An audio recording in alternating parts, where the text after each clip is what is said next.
Contrariamente a quanto si può ritenere, il passaggio dal comune alla signoria non avvenne in modo né automatico né brusco, ma con una certa gradualità.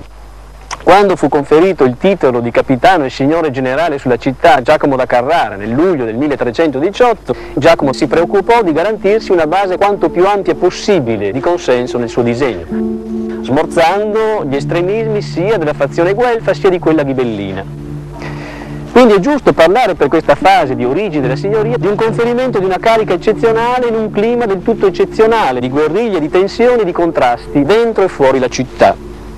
Qualcuno giustamente ha parlato per questo periodo anche di una diarchia, di una convivenza fra il nuovo potere signorile e il vecchio ordinamento comunale.